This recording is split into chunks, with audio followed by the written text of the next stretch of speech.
Hi everybody.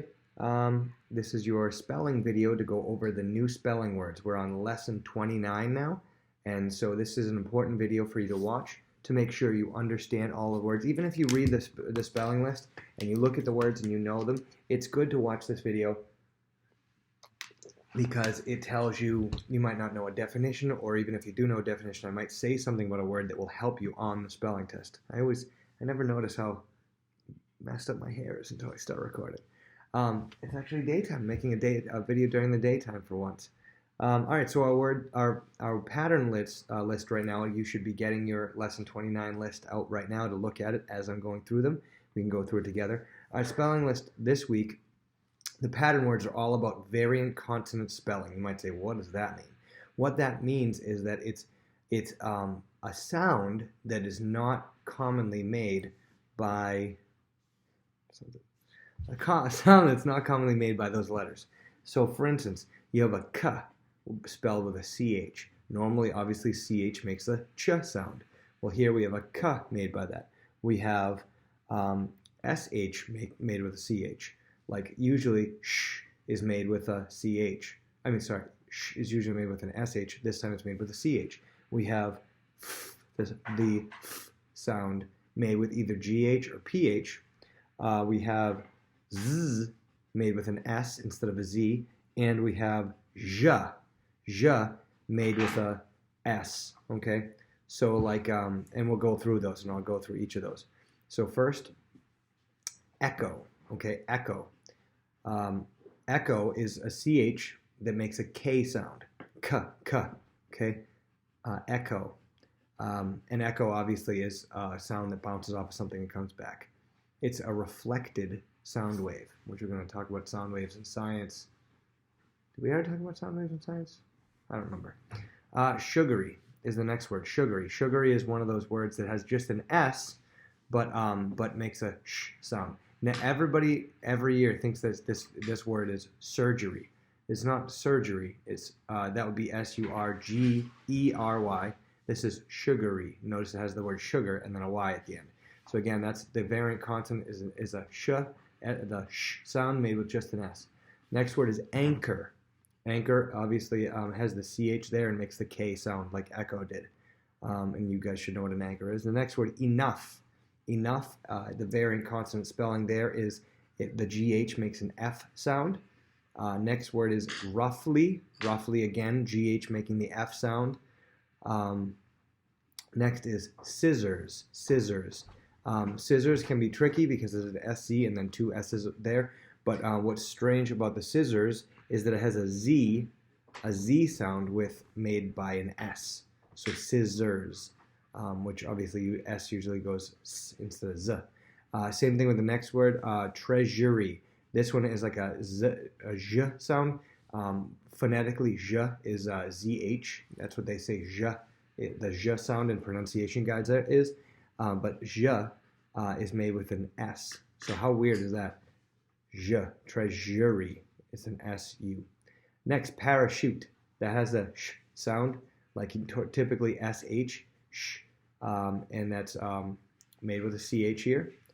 Measuring, same thing with treasury, is that Z-H, zh sound, measuring. Next word, machinery, has the sh sound made with a C-H. And I'm assuming you guys know what all these words mean. I don't have to define these ones yet. Next, biographies. This one, can you figure the variant consonant spelling in this one? Kayleen, can you tell me what it is? That's right, a PH making an F sound. And the last one, I was going to say catastrophe. It's catastrophe. It's a PH making an F sound. So those are the pattern words. Let's jump over to the content words. These are all about like the Earth's rotation and different geography about the Earth. And the first word is axis. The axis is the invisible line around which the Earth rotates. The Earth's axis is 28 degrees off of. It's actually not straight up and down. It's actually about 28 degrees tilted, which is the reason why we have the seasons. We have seasons because of the axis. If the Earth was straight up and down, we actually wouldn't have seasons. The top of the Earth would be cold, the middle of the earth would be hot all the time, and the top, and like it would just be consistent all year long.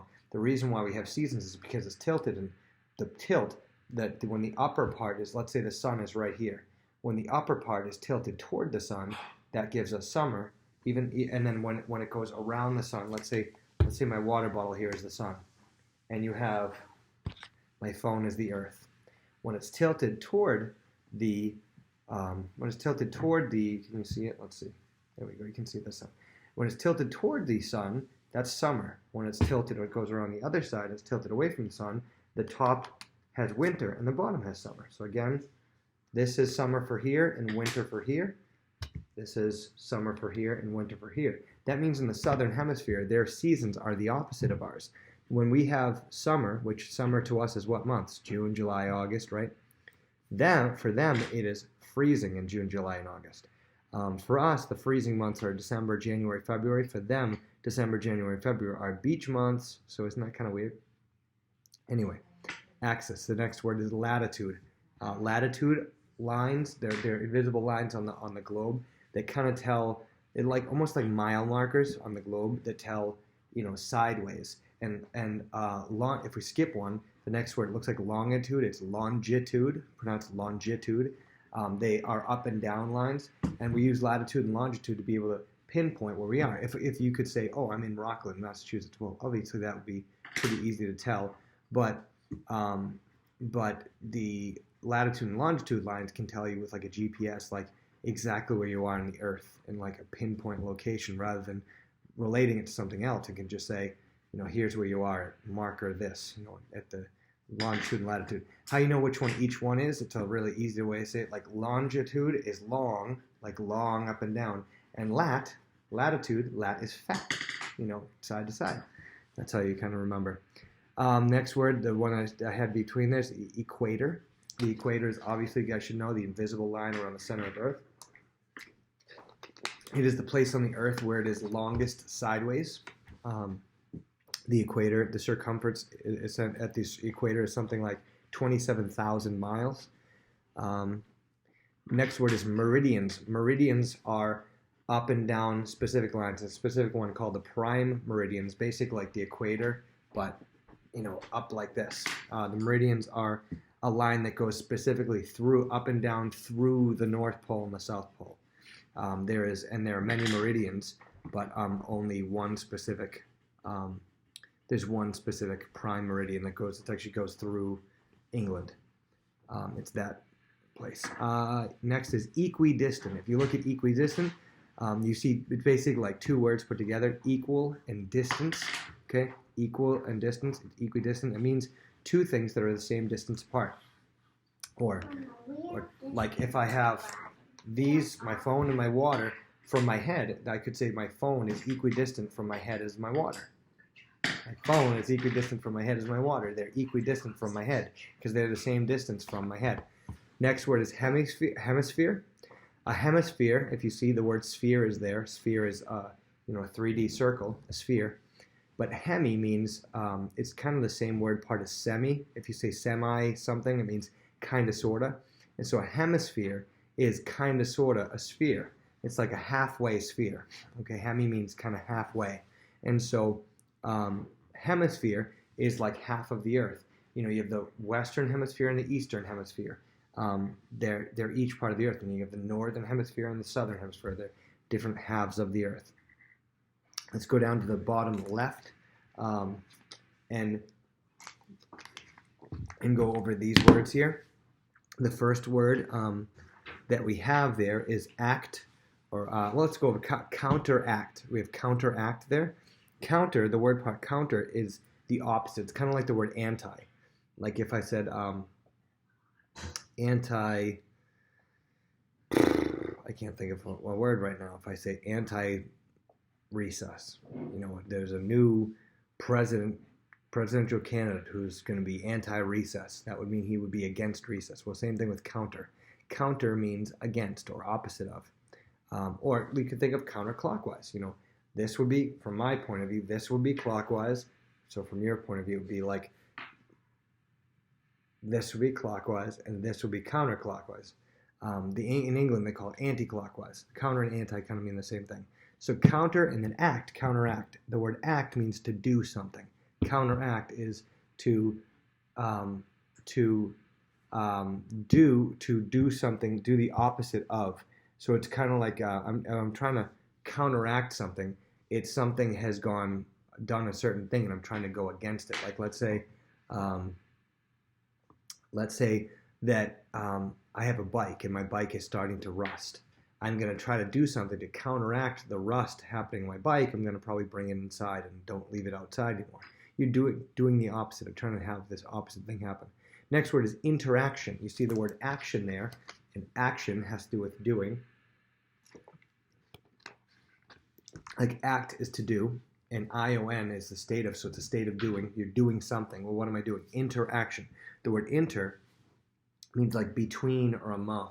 So like, we've talked about the word inter before, which means like if we had an inter-squad scrimmage, like for our basketball team, if we had an inter-squad scrimmage, squad is a team, inter-team scrimmage, that means we're scrimmaging ourselves. A scrimmage, by the way, is like a pretend game.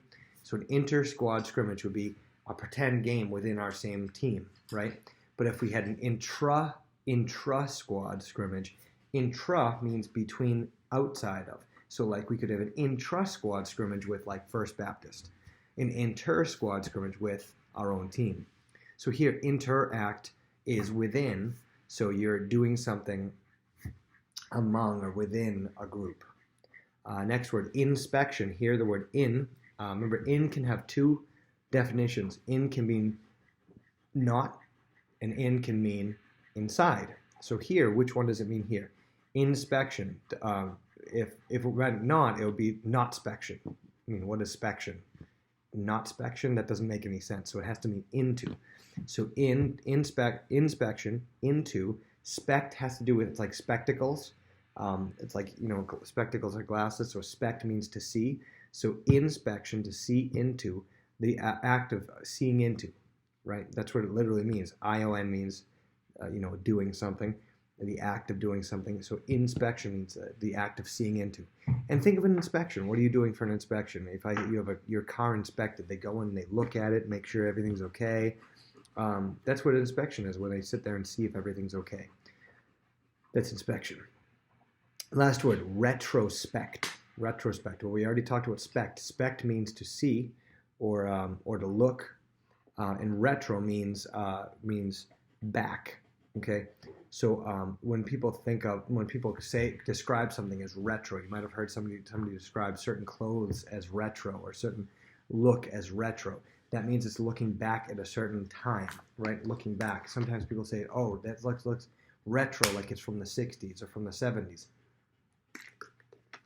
So that means back again. So when you hear retro, so here retrospect is looking back. If you retrospect or you have a retrospective, it means you're looking back. You could have, during the summer, you could have right now you could be having, have a retrospection back at what it was like to actually have school in a building, right? You're looking back upon. Two more words. The challenge words, blasphemous. The first word is blasphemous. You have the PH word making F sound. And blasphemous comes from the word blaspheme, which has to do with doing something against God. So something that would be blasphemous would be using his name, taking his name in vain. And the last word, cephalopod. That's a tricky one, cephalopod. This word can be easily broken down. First of all, it has a PH making an F sound, so it has to do with the pattern words. But it's also a prefix, suffixes, and root type word because it has cephalo, meaning cephalus, and pod. Okay, what do those mean? Well, they're both body parts. Cephalopod. A cephalus is a head. It's a science word for head. And pod is the science word for foot. So it literally means head foot. I feel like there's a chance we've already done this word. You know what? If we've already done this word, then you can have it again. But it means head foot. And it's an animal that looks like basically it has just a head and a foot, or just head and feet. And can you think of an animal that looks like it's just a head and a bunch of feet? Think about an animal, maybe something that swims through the water. Charlotte's here. Charlotte, come here. Let's see if you can guess. No, you can. Okay, she doesn't want to. You can. Can you guess what animal that's in the water that looks like it's just a head and a bunch of feet, or a bunch of legs? Can you think of one? What kind of animal in the water has a head and a bunch of legs? I don't know. You don't know? How about an octopus or a squid? Those are both cephalopods. Think of it. Think of what they look like. They look like they're just a head with a bunch of legs, right? All right, that's it. Those are your spelling words. Make sure you are ready for that test on Friday. Bye bye.